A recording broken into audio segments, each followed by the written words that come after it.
My name is Heather, and this is the third part in a 5-part video series of me explaining the 5 losses that I've had. This video is going to cover my infant loss, which for me was the hardest loss. At the end of the video, if you feel like you have any questions or you need someone to pray with you, you can feel free to visit my Facebook page. It is Glory Baby Ministry, Southeast Houston, Texas. I'm going to try my best to keep myself from bawling my eyes out while I tell this story, because yes, I had 5 losses, and yes, all of them are hard, but by far this was the hardest for me personally. So let's start where we left off in the last video. In the last video, the last thing that I was talking about was after I had my second rainbow baby, Rebecca. And after I had her, we had talked about not getting pregnant again, and we had planned on that was it. We'd already been through so much, it was time to not have another baby. And I ended up pregnant anyways, even though we tried not to. And that was Scarlette, who from the beginning, I of course was scared, having 2 losses previously, one at 14 weeks and one at 19 and a half weeks. I pretty much had figured that I had a baby, or lost a baby, had a baby, lost a baby, had a baby. So in my head, I was thinking, lose a baby. It was scary. I didn't know what would happen. And her pregnancy, for the most part, was okay. I'm trying to think. During her pregnancy, it, no complications that were super serious or anything. I mean, the usual for me, actually, that I haven't talked about on any of the other videos that I realized. Every pregnancy I've had since my daughter Kaylin, I have been on blood thinners, because while I'm pregnant, I have a blood issue. It's called protein S deficiency. And so I get on blood thinners as a precaution, because whenever I was pregnant with Kaylin, I had a blood clot. So that is the only thing. I was on blood thinners while I was pregnant with her. Around 37 weeks, I went into labor. But they stopped it because they wanted me to wait another week to have her. I'm not sure that caused some of the issues that she had after she was born. I will tell you her birth story, which I think is a big factor in what happened to her. They say it was SIDS, but there's a whole story behind that makes me think it was something more than just SIDS. So, like Rebecca and Caitlin, Scarlette was induced. All of them were induced. I went to have her, and they had me go in to be induced. I had a Pitocin drip, and was in labor with her for, I think, 13 to 14 hours, and all of them were like that. I don't think I've ever had a short labor, honestly. So with her, what happened was during labor, her heart rate was going up and down and up and down. And the same thing had happened with Rebecca.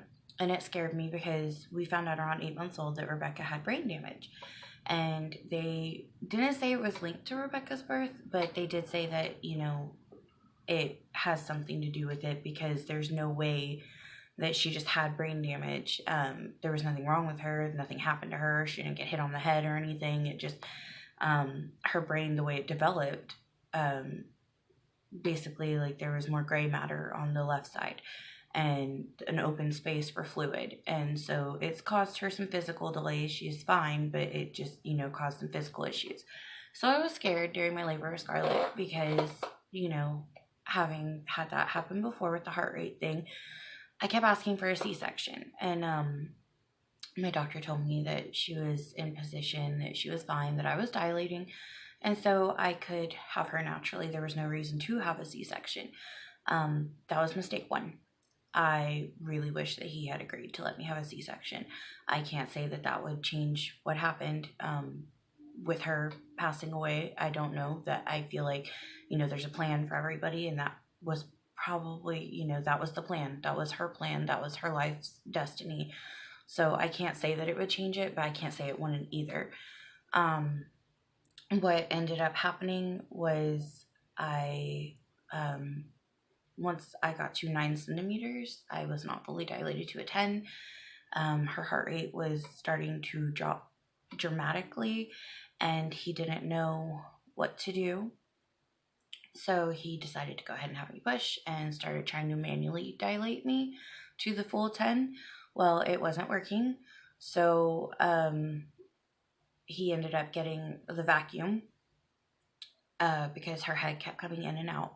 He used the vacuum on her and pulled her out, and her cord was around her neck, and that's why she wasn't coming out. So whenever she came out, they wouldn't let me see her like the other ones at first. They took her to the little table, and they were cleaning her off and everything instead of cleaning her off on top of me, and they were examining her to make sure she was okay because there's a cord around her neck. And they ended up telling me she was fine, and they handed her to me, and she's perfect. Nothing wrong with her. You know, she breastfed. She was the first one I got to breastfeed, actually, so it was exciting for me. And she was fine. So after I had her, we didn't notice anything wrong with her. She seemed fine. Around 10 weeks old is whenever I started to realize that she only turned her head to the left. And if you tried to straighten her head or turn it to the right, she acted very irritated. Like it almost hurt, like she didn't like it. And so I did get concerned, so I got a hold of her doctor. She wasn't supposed to see her doctor for like another week or so because we had accidentally missed her 2-month shots, so she was supposed to get them around like 11 weeks, and I had already made an appointment for that. So I got a hold of her doctor and told her, hey, like, I noticed this, should we go ahead and come in early? And they said no, just keep her original appointment. Well, I wish that I had gone in early because of what happened after we found that she couldn't turn her head. So, okay, a few days before everything happened, I did some pictures of the girls. It was right before Halloween whenever everything happened. So, I just wanted to show like a little bit of stuff real quick before I get into the next part of the story, so I'm not crying while messing with things. So whenever they were born, or whenever she was born, we have these shirts and this onesie made, and the shirts were big sister Kaylin, middle sister Rebecca, and little sister Scarlette. So I was going to show y'all, this is the onesie that she wore whenever she did her newborn pictures. And it was really special to me that I keep like these things because she wore them, and I'll never get to, you know, have her, so at least I have her stuff. And this is one of her onesies that she wore that's actually like one of my favorite onesies, and it was really cute on her. It was like one of my favorite things to put her in because it was really adorable. And at the time whenever she was born, it was kind of cold outside, so that's all she really wore was like footed onesies, and that was it. Well, a few days before everything happened, this is the last outfit that she wore. Well, that I have a picture of her in, and she always wore other clothes, but so this one's really important to me too. It's her Halloween onesie, and this is what she was going to wear on Halloween, and that's why I did pictures of her in. So let me get into that part of this. She, on October 30th, I had the girls playing in their room, and I fed her, and I was holding her. I, at this time, was half breastfeeding, half formula feeding, so I was breastfeeding her at this point. I breastfed her, and I held her till she fell asleep on me, and then I went to my room and laid her in my bed. Instead of keeping her with me, I laid her in the bed. Instead of putting her in her bed because there, you know, all the bassinet sheets were dirty, so I didn't put her in the bassinet. I put her in my bed. I laid her in my bed and left the room. Checked on the girls. They were in their room. Both of them had fallen asleep while they were playing, so I was like, okay, we're good. My friend had been messaging me, asking me to call her because she wanted to talk about some stuff, so I was like, okay. So I found that as an opportunity to talk to her. Went into the living room, got on the phone with her, was on the phone with her for about 15 minutes, and then she said, hey, why don't you just come over? Like, and I was like, well, the girls just laid down. They haven't been laying down that long. She was like, okay, well, she's like, well, my other friend is coming over and she can pick you up on the way because she lives right down the street from you. And so I was like, you know what, that works because I don't feel like walking because I don't drive and I didn't want to walk over to her house with 3 kids because it already is a struggle. So I was like, okay, you know what, yeah, have her come pick me up and I'll just get the girls ready. I'll get the baby ready first because she's easier and then I'll wake up the girls and get them ready. I was like, she should be here by the time I'm done getting them ready. So I got off the phone. At this point, I had been on the phone, and I remember I looked at my phone to see what time it was, and I had been on my phone for about 20 minutes. So I got off the phone, I went into the room, and we had our diapers in our closet. So I went into the closet to grab her a diaper and a few for the diaper bag, and I looked over at her on the bed, and she was blue. So this is the part where it gets hard.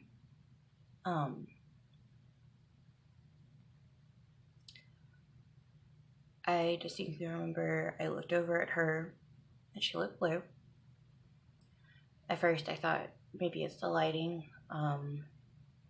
Maybe I'm seeing things. Maybe I'm being paranoid. I went straight to the bed to pick her up, and as soon as I picked up her body, everything was just limp.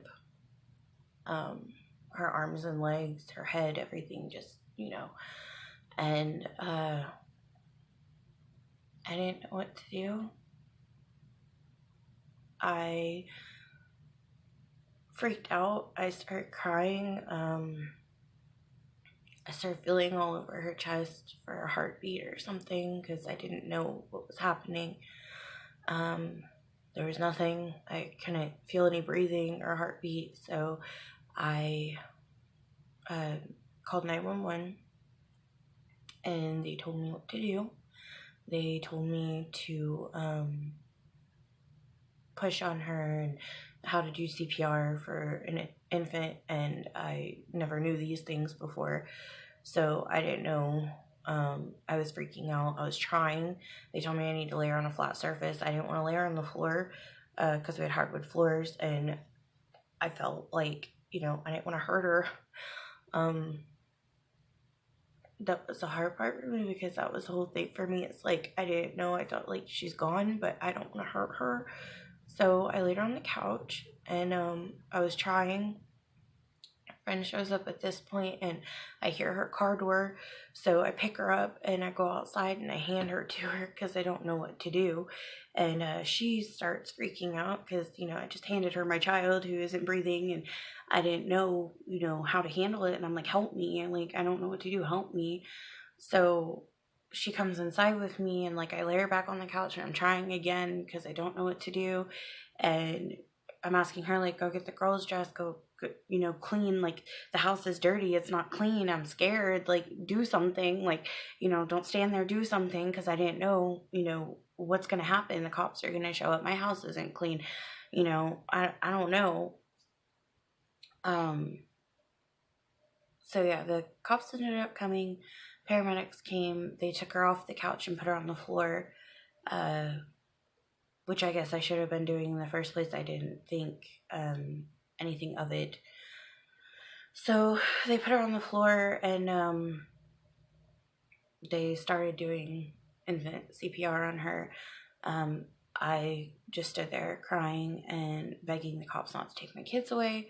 I knew my house was dirty. I knew that I hadn't been keeping up with it because I was depressed at the time because I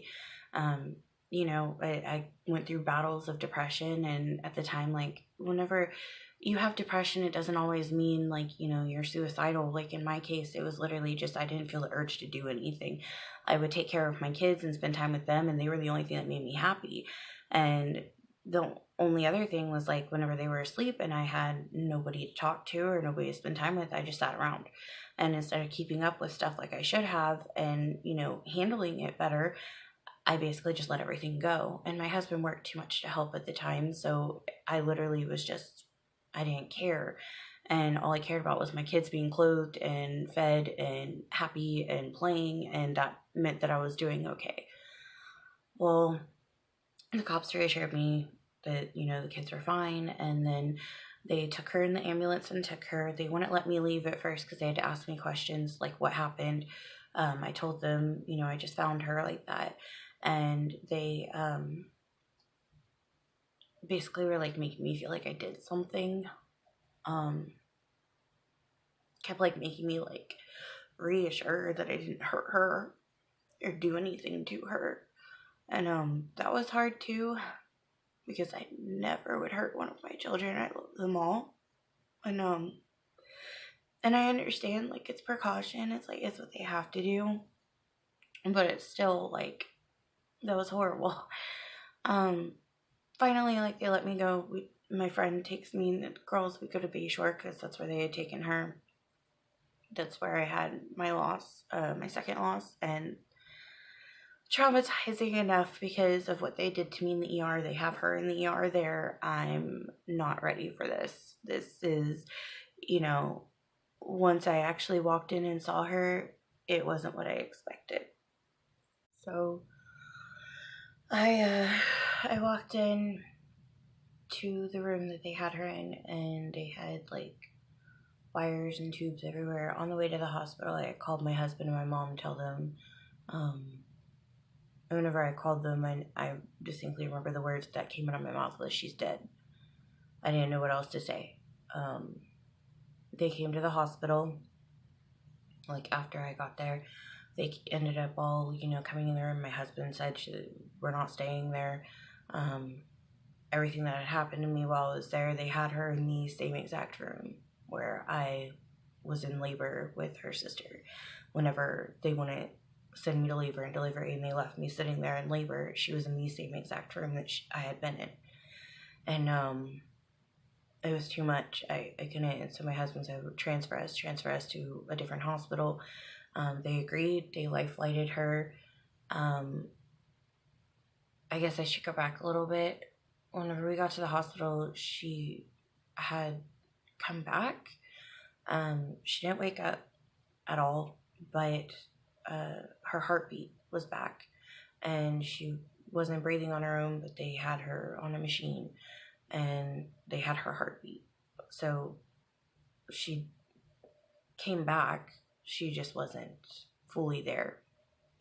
So they transferred her to a hospital called Texas Children's, which a lot of people all over the world have heard of. It's an amazing place. And we stayed there in the PICU, I believe. Yes, the PICU. And this was the hardest week I had in my entire life. There was a lot of back and forth. There was a lot of, there's a possibility she'll be okay. There's no way she'll be okay. She tried to breathe a little bit. There's hope. And then finally, the third day that we were there, one of the nurses flat out told me, and my husband was very honest with us and said, her brain is too swollen. There's no way you can come back from your brain swelling. There's no way. It's not going to happen. And she's like, I don't mean to be blunt, but I'd rather you know the truth than have false hope. So he accepted it. That was on November 3rd. So we had decided that once we had the meeting, because we knew it was coming, to make the decision to leave her on life support or take her off, that we would take her off because she was already gone. There was no point in keeping her here and going through the pain of just waiting for her body to go. So on November 4th, they gave us the option. We had the meeting. We had said we were just going to do it that day, but then we ended up waiting because we wanted to make sure everyone got to see her one last time, that her sister got to see her. So before her sister saw her, I went to go see her oldest sister, Kaylin. That was her baby. very hard on her. To this day, it's still very hard on her. She, like I said, my daughter is amazing. It's just such a heart for people who lose babies, and I think it's because of Scarlette, because that was her baby, and she lost her baby. And it breaks my heart as a mom to see, like, how hurt, like, it still hurts her. And, so we wanted her to see her one more time before everything happened. And, so I went to talk to her about it, and she was taking a nap, and, she woke up, and, I told her, hey, I was like, I need to talk to you. And she's like, I need to talk to you too. And I was like, okay. And she was like, Scarlett's in heaven, isn't she? And I was like, who told you that? My immediate reaction was angry. I was like, who went and told her? That's not their business. And then she tells me Scarlette did. And I was like, what?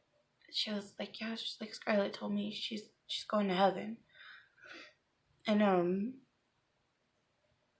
it was like, I felt like this relief, like, okay, I don't have to tell her, but at the same time, it was like, wow, like, this child's so in tune, like, with things, like, it's just crazy. Well, we brought her to the hospital, and she got to see her, and where she saw her, she looked at her, and then she looked at me and goes, Mom, that's not Scarlette anymore.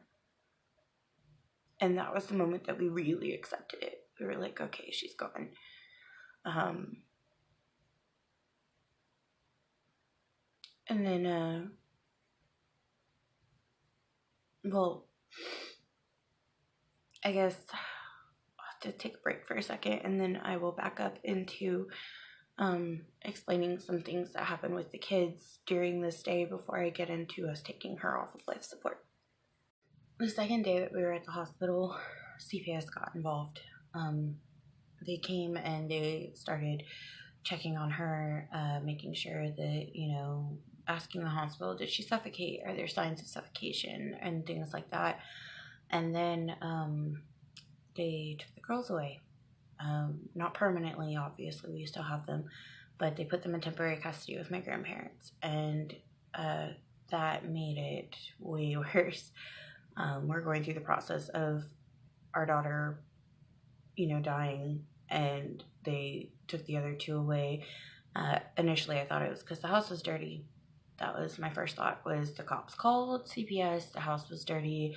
I should have known, like, they were lying to me. They told me they wouldn't call, and they did, and I'm so stupid for believing them.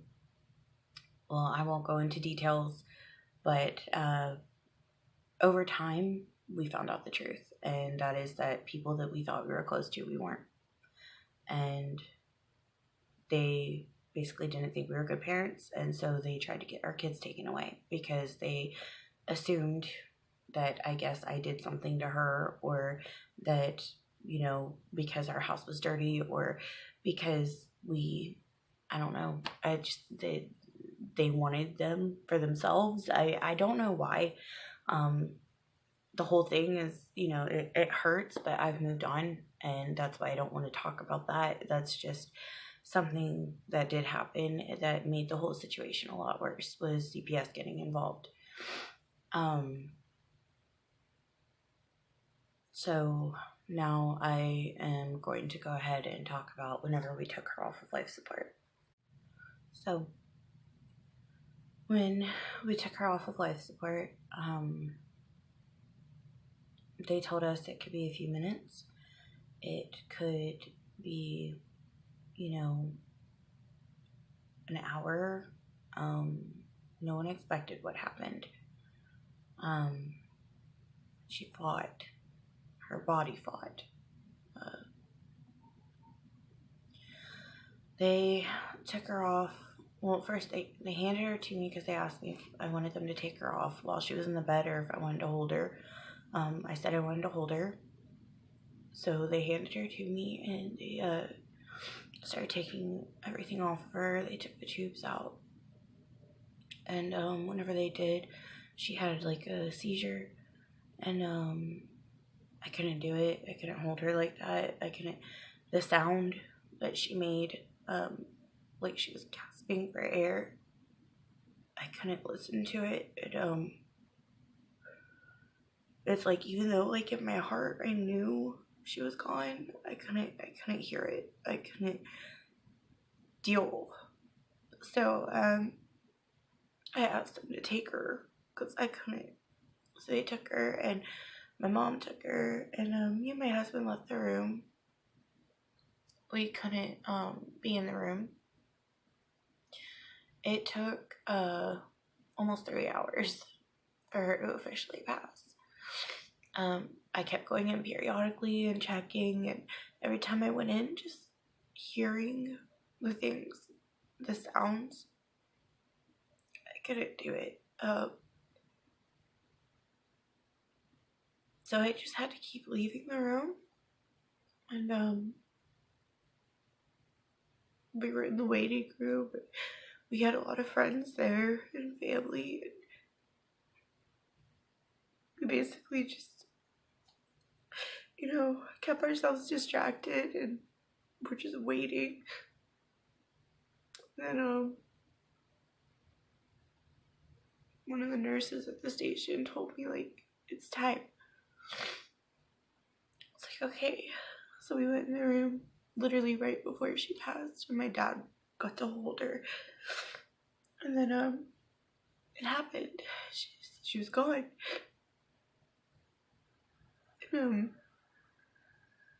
And they told us that they would have to do an autopsy to see how she passed, and we wouldn't have answers until after that happened. It's like, okay, I understand. So whenever she passed away, they wouldn't let us have the clothes that she was wearing. I don't know why. I don't know what the regulation is on that, but we couldn't. So this is what we have. So like, she was wrapped in whenever she passed away.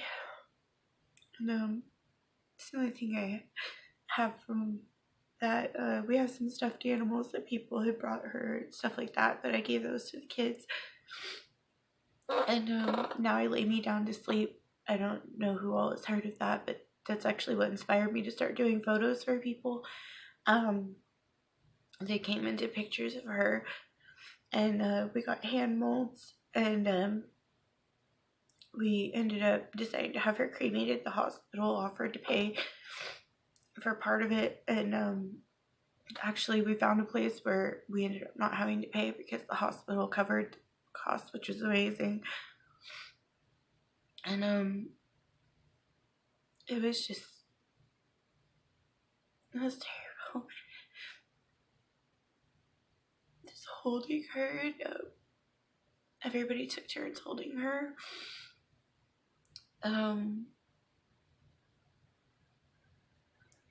I took pictures of like different people holding her.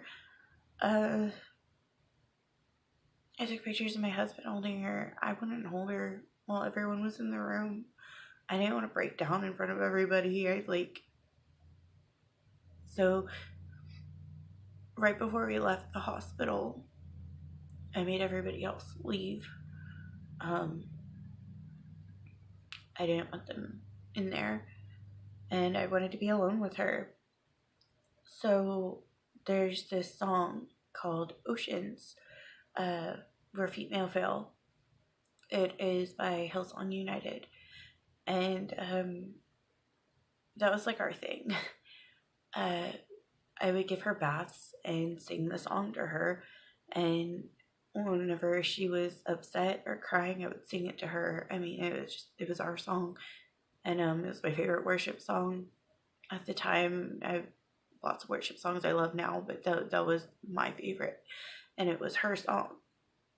So after everybody left and it was just me and her, I played the song on my phone and I sang to her one more time.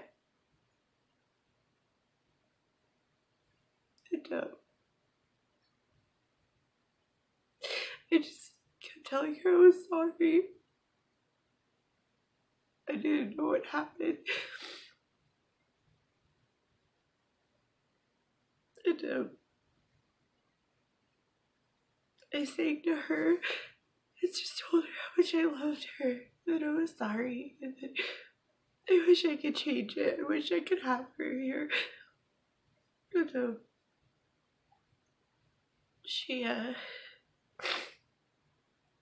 I kissed her, and then I laid her in the bed, in the hospital bed, and left the room and told the nurses I was ready, that I could go now. And they're like, okay, yes, if I could have her clothes, and that's whenever they told me I couldn't. So it's like, okay, I was like, can I have the blanket? So they gave me the blanket. I'm so thankful. Whenever I miss her, I literally just hug it. It's just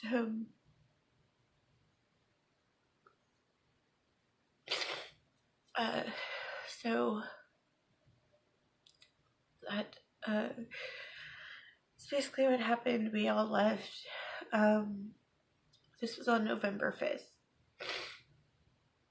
So the part that gets hard is that, or it's hard, the whole thing, you know, but the year before had officially gotten married on November 8th. And my dad was in town, and he doesn't live around here. And me and my dad, ever since I lost Paisley, have gotten like this amazing relationship, and I'm so grateful for that. And I wanted him to be there. It was so special to me that he was there for her funeral. I didn't want him to miss it. So the only day we could do it was November 8th, our 1-year wedding anniversary. So we did. We had her memorial, funeral. We had her cremated. Couldn't have her cremated till after the autopsy report, but that's what we ended up doing. And yeah, her memorial service, you know, did it at our church, and a lot of people came, even people we didn't even know. You know, it was really nice. We had a lot of support. It was still hard. Girls were still not in our care. We're still living with my grandparents. We were still dealing with CPS. The day after we left the hospital on November 6th, CPS had showed up at our house. They wanted to look at it. People had cleaned our house while we were in the hospital, which was I'm really grateful for that too. Lots of people were trying to help us, and I'm so grateful for all the help that we got during this. So, real quick, I just wanted to read something that my husband wrote while we were in the hospital, and I still have the original piece of paper he wrote it on and everything. So I'm gonna read it.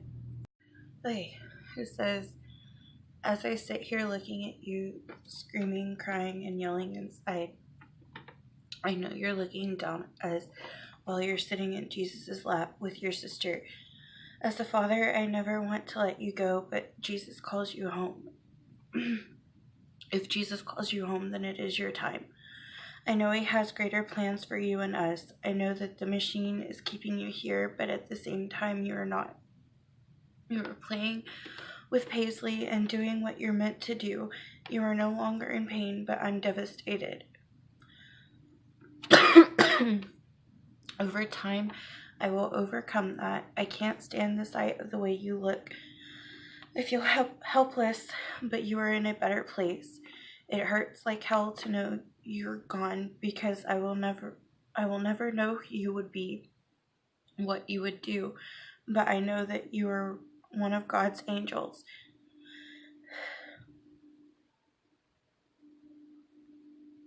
You're in a place of pure joy and happiness. As a parent, that is all I want, is the best thing for you. And where you're at, it can't get any better. So I'm happy that you're with your sister. She could show you, and one day I will meet you two and give y'all the biggest hug and kiss. But until then, I will miss you greatly.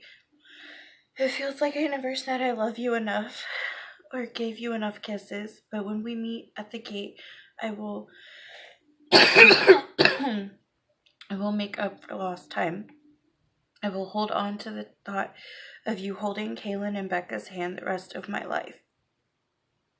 I love you, baby girl, and I think I'm ready to let you go. So, I can't imagine the pain that, everyone handles things differently, and our pain was different. Like I said before, my husband was adopted, so his children are the only blood he has, and that's it. That's his family. And the pain he must feel, like, when he wrote that and I read it for the first time, it was after we'd already left, because he gave it to me and told me he wrote it while we were there. It's just everything, man. I know you're all probably wondering, how did she die? What happened? So they did the autopsy. It took a few months to find out. In December, not a few months, 1 month. Towards the end of December, right before Christmas, actually, we finally found out, and our girls got to come home because it was proven I didn't do anything. They wrote it as SIDS, but she had brain damage. They said it affected her mental state. That's all they knew. They couldn't say how bad it was or give us details. That's all they told us. But to me, I feel like that's more of an answer than SIDS. Your brain is such an important organ to your body. I feel like if there was something wrong with hers, then that could be a huge explanation as to why she's gone. More than just SIDS. For those who don't know, SIDS is sudden infant death syndrome, which is basically what they say when they don't know. And it's the worst thing you can hear. It is the worst explanation to what happened to your child. It's not an answer. It really isn't. It doesn't help. And it's a devastating thing to be told. So what happened at this point, our girls came home. We tried to go about life as best as we could, but we kept having problems. And then I found out on December 31st that I was pregnant again.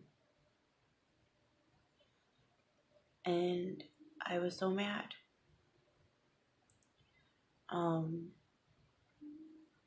We were trying not to get pregnant again. I didn't want any of their kids, especially after this. I was so mad I was pregnant. And that is the next story I'll tell. That is one that is our son Trevor. And as far as we know, the only son we ever got to have. That's hard. Because we just lost her, and then we lost Trevor right after.